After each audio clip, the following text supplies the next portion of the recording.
होइन यो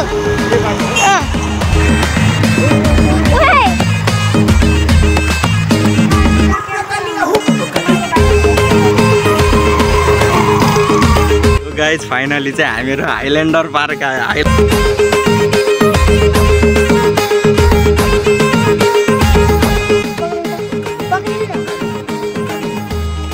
आजको खाजा हाम्रो वाउ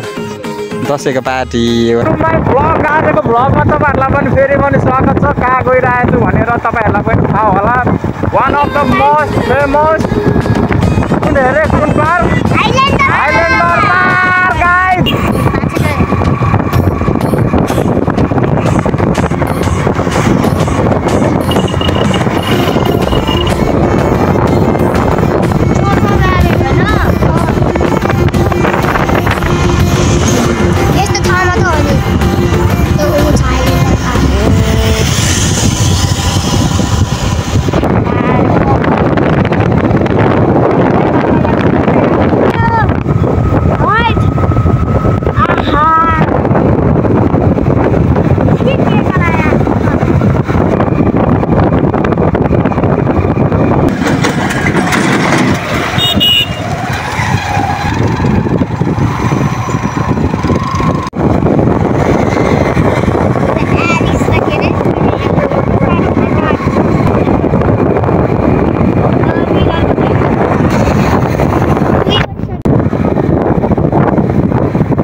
तर यता बाढी आएको थियो, अहिले आएको छैन गाइज। यहाँ चाहिँ बाटो पुरै बिग्रिसक्यो,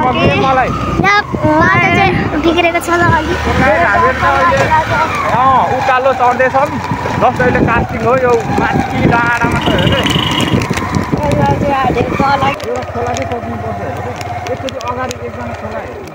जाने तिनजना खोले हेर्नु है। जाने यताबाट हिँड्नु फेरि यताबाट जाने त्यो खोला भए पनि हेर्नु।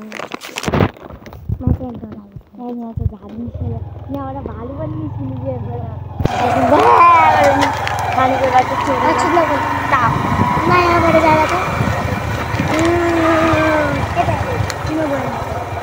राइट लाउँछ दिमाग।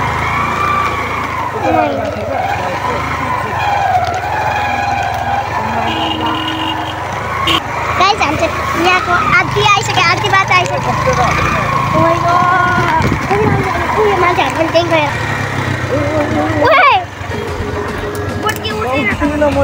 म चाहिँ बसेको थिएँ।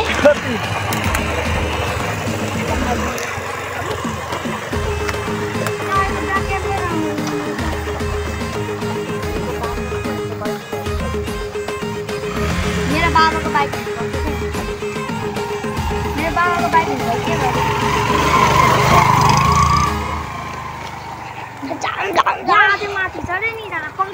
अझै कति माथि यो त सुरुवात मात्र राइट लाउँछ दिमाग।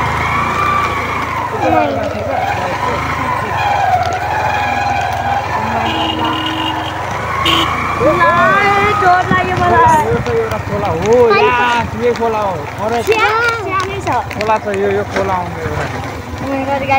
पानीमा पटेको देख्छु।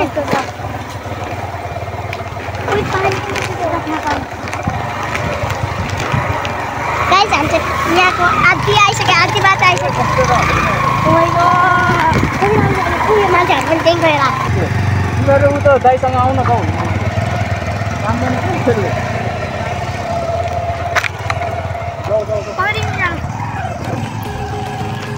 हामी चाहिँ आधी बाटोसम्म आइपुगेछौँ। अब फेरि हिँड्नु पर्छ, बाइकले नताडेर अब हामी हिँड्नु पर्छ। लगाम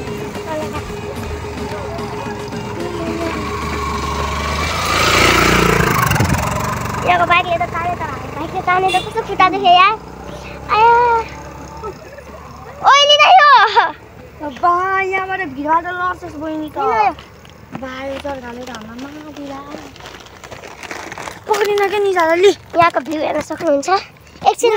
म यहाँबाट देखाइन्छ हजुर त्यसो मलाई यस्तो पाहाडमा आउनु मन लाग्दैन के धेरै हिँड्नु पर्छ औ बा हजुरको छोरा भाग्यो हैन म चाहिँ बेस म सक्दिन भएन सो गाइज फाइनली चाहिँ हामीहरू हाइल्यान्डर पार्क आयो हाइल्यान्डर पार्क हाम्रो हालत यस्तो भइसक्यो बहिनीहरू चाहिँ हिँड्दै आयो अनि त्यसपछि म चाहिँ बाइकमा बहिनीहरू बाइकमा स्योर लड्थ्यो क्या माथि आउनुलाई अलिकता प्रेसर हुन्छ नि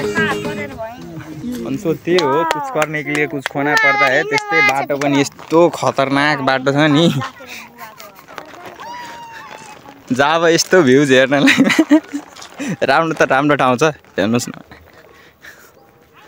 यस्तो हेर्नको लागि भनेर हामीहरू ऊ बाटो फेरि त्यस्तो स्केटिङ पार्क होइन त्यहाँनिर चाहिँ एउटा पुल जस्तो लाग्यो क्या मलाई एउटा सानो पुल छ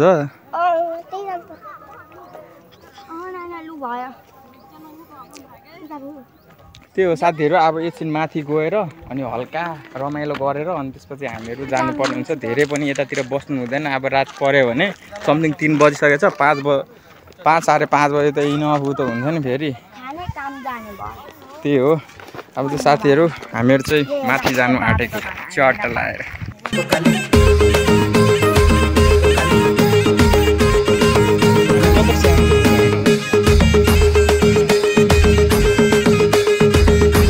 आफ्नो एक्सपिरियन्स भन त के भन्न चाहन्छु हाम्रो यो पब्लिकलाई आउनु यो हाइल्यान्डर पार्क आउँदा राम्रो कि नराम्रो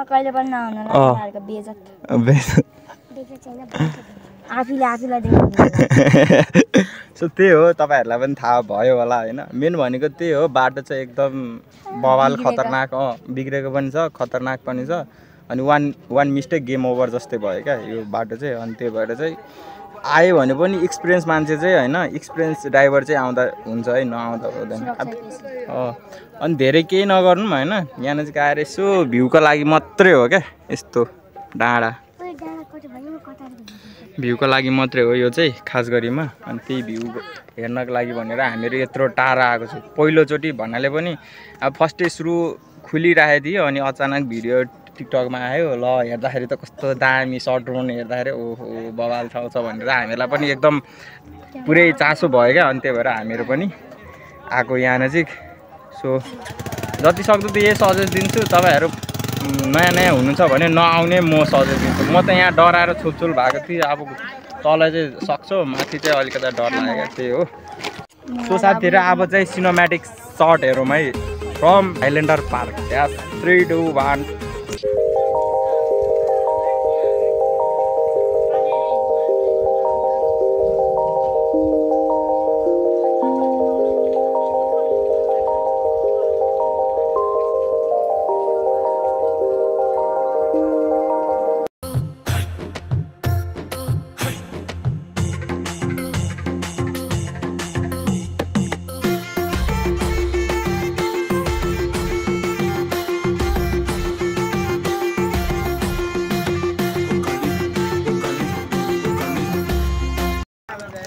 भ्यूहरू सब भिडियो सिडियो गरिसक्यो अब यहाँ धेरै बस्नु हुँदैन हेर साथीहरू अनि त्यही भएर सो अब चाहिँ हामीहरू खाजासाजा खाएर पानीसानी खाएर अब हामीहरू हिँडिहाल्नुपर्छ सो त्यही हो आजको खाजा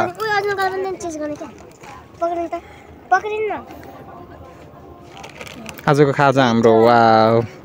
दसैँको पार्टी वा दसैँको हामीहरूले चाहिँ दसैँको टिका लगाएर पैसा आएको हुन्छ नि त्यही पैसाले हामीहरू आयो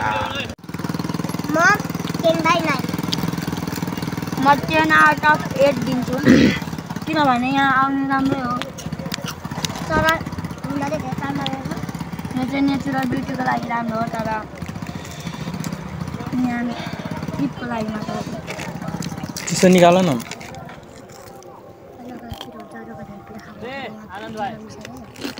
मिठो पहिला पिरो खानु न त चिजबर्गर छ न साथीहरू अब फाइनली चाहिँ हामीहरू यहाँ खाम न त पैसा निकाल्नु जान लागेको पैसा निकाल्नु त्यही हो अब चाहिँ तल गएर भेटौँ अब यहाँ धेरै बेर बस्नु हुँदैन क्या बाटो फेरि त्यस्तै बाटो छ अनि त्यही भएर पनि साथीहरू अब हाइल्यान्डर पार्कलाई बाई बाई ल अब चाहिँ गएर तल भेटौँ है अब तल चाहिँ के गर्छौँ हामीहरू तपाईँहरूलाई चाहिँ अपडेट देखाउने वाला छ पिस आउट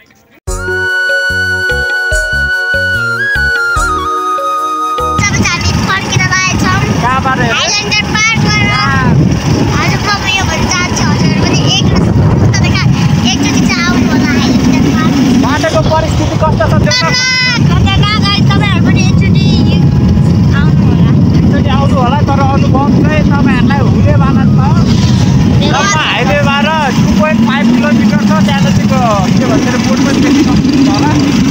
गाइज फाइनली चाहिँ हामीहरू स्केटिङ पार्क आएको छु यो चाहिँ यहाँको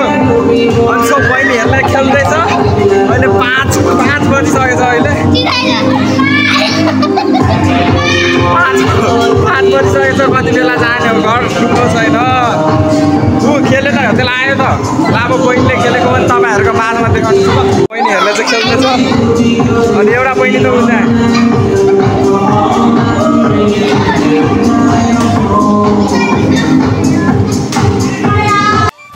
सो गाइज आज चाहिँ नेक्स्ट डे भएको अनि हिजो चाहिँ टक्क पारेर राति एडिटिङ गरेर सब सघाइसकेको छु अनि हल्का फ्रेस त हुनु पऱ्यो 12-1 बजीतिर राति सुतेको थियो अनि 6 बजीतिर बिहान उठेर नुहाइ धुवाइ गरेर फ्रेस भएर चाहिँ अनि सो केही नयाँ कुरा गरौँ भनेर चाहिँ म चाहिँ अहिले बालटार आएको छु आजको भिडियोलाई चाहिँ नजिक इन गरौँ भन्नाले पनि इन चाहिँ कसरी गरौँ भनेर एउटा जिज्ञासा थियो क्या सो यस्तो भ्यू हो भाइ सो दिदीलाई चाहिँ चिया अर्डर गरेछु अब चाहिँ यहाँ पनि हल्का अझै एडिटिङ गर्नु छ एडिटिङ गरेर सकाइसकेपछि आज चाहिँ जसरी भए पनि बेलुका अपलोड गर्ने छु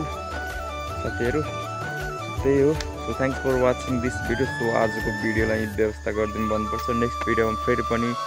वेट गर्नु होला भन्दैमा आज म गएको पिस आउट गाइज